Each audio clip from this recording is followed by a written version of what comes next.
رأيك لو نشوف التقرير بتاع مراسلتنا رضوى رحيم ونرجع تاني لأزمة البرلمان مع الحكومة والمجلس العسكري ونحللها ونشوف برضو مشاركات السادة المشاهدين معانا. نشوف رضوى رحيم ونرجع بعد الاستراحة الإعلانية. خليكم معانا، اوعوا تروحوا في أي حتة.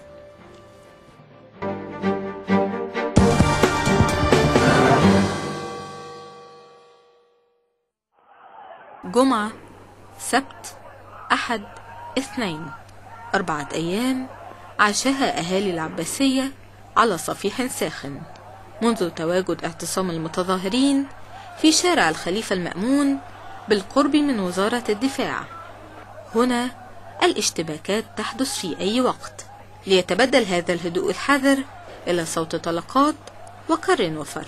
أولا سبب الخناقة الرئيسية هم عيلين شابين صغيرين كده من العباسيه مع عيلين شابين من الاطرس بيتخانقوا مع بعض خناقه عاديه جدا ما يحصلش فيها مشكله. طلع 2 شيوخ من قلب المظاهره من جوه ضربوا الاثنين العباسيه، ضربوهم قدامي. كان الحال في اول يومين اشتباكات ليليه، لكن منذ الامس المشاحنات اصبحت تحدث كل عده ساعات.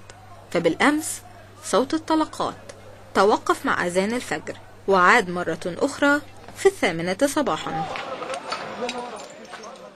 في صباح اليوم بدأ ميدان العباسية هادئا حذرا ساخنا بالمناقشات الدائرة بين المواطنين مع شباب المعتصمين حول جدوى تواجدهم. جايه ماشي من حدائق القبه لغايه وزاره الكهرباء عشان انا شغاله فيها، ولغايه دلوقتي بص حضرتك الساعه كام ومش لاقيه لا حاجه تنقلني ولا لمصالح مين بقى دوت، لصالح حازم ابو اسماعيل ولا لمين؟ واحنا مالنا؟ احنا شعب عايزين يعيش ونشتغل. في مكان الاعتصام تختلف الاشكال والطوائف، واما المتظاهرين فقد قسموا انفسهم ما بين فرق تأمين صباحية ومسائية.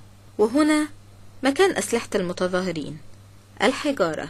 هذه الإصابات وغيرها ناتجة عن الأسلحة التي يستخدمها المجهولون لضرب المتظاهرين، مثل الباراشوت المحشو بالبارود والزلط، وأيضا مسدسات الخرطوش والمونة. يضربوا قنابل اسمها قنابل مونة فيها مسامير بتدخل المسامير جوه جسمه تبوظ الدنيا. هذا الشارع المتجه من غمرة إلى العباسية دائما هو ميدان المعركة، ويمكنك أن ترى ذلك في كل آثار الدمار على السيارات والمنشآت.